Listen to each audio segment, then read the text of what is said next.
Hello my dear friends, तुम्हा सगळ्यांचं स्वागत आहे चटोरी नंदन भाभी रेसिपीजमध्ये. तर मी आज तुम्हाला साध्या सोप्या पद्धतीने पिझ्झा कसा बनवायचा त्याची रेसिपी दाखवणार आहे. त्याच्यासाठी आपण सगळ्यात अगोदर पिझ्झा बेस घेऊयात. तर मी हा पिझ्झा बेस घेतला आहे, स्मॉल साईजचा पिझ्झा बेस आहे. त्या मला एका पॅकेटमध्ये 4 पिझ्झा भेटले, त्या 40 रुपयामध्ये. त्यानंतर मी सगळे व्हेजिटेबल्स कापून घेतले, जसं काही कांदा, टमॅटो आणि शिमला मिर्च असे लांब लांब कापून घेतले बारीकमध्ये. त्यानंतर पिझ्झा सॉस घेतला, तो बेसवर टाकून घेतला, थोडाच घेतला जेणेकरून सगळा पिझ्झा बेस हा स्प्रेड व्हायला पाहिजे. त्यानंतर टमॅटो सॉस घेतला,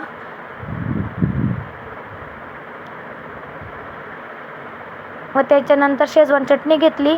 तो माझा खतम झाला होता. मी कानाकोपऱ्यातून काढून थोडाफार मी पसरवलेला आहे, मला मिळाला आहे थोडा. त्यानंतर त्याला सगळ्याकडे स्प्रेड करून घेणार,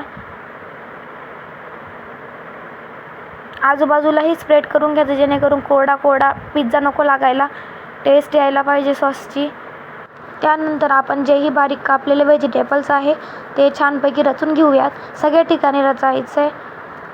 त्यानंतर मी हे चिली फ्लेक्स घेतलं आहे. मला हे डेअरीवर 10 रुपयाला पॅकेट भेटलं आहे, कुठलाही डेअरीवर आरामात भेटून जाईल.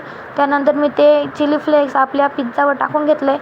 त्याच्यानंतर हे चीज क्यूब आहे, जे मला 18ला 1 पडलं आहे, म्हणून मी 1 क्यूब एका पिझ्झाला वापरणार आहे. तुम्हाला जर चीज जास्तच आवडत असेल तर तुम्ही एका पिझ्झाला 2 चीज क्यूबचे वापर करू शकता. मला जास्त नाही, मला मीडियमच आवडतं, म्हणून मी एका पिझ्झाला 1च क्यूब वापरणार आहे. त्यानंतर मी चांगल्या प्रकारे त्यांना किसून घेतलं आहे व चारी कोपऱ्यांना त्यांना किसलं. एकाच मध्येच नाही किसायचं, सगळ्या ठिकाणी किसायचं. त्यानंतर मी एका कढईमध्ये जाड मीठ टाकलं आहे व एक रिंग घेतली व त्याच्याने चांगलं स्प्रेड करून घेतलं आहे.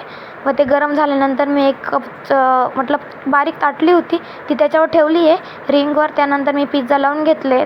मग आपले पिझ्झा रेडी आहेत. तुम्हाला रेसिपी कशी वाटली नक्की कमेंट करा.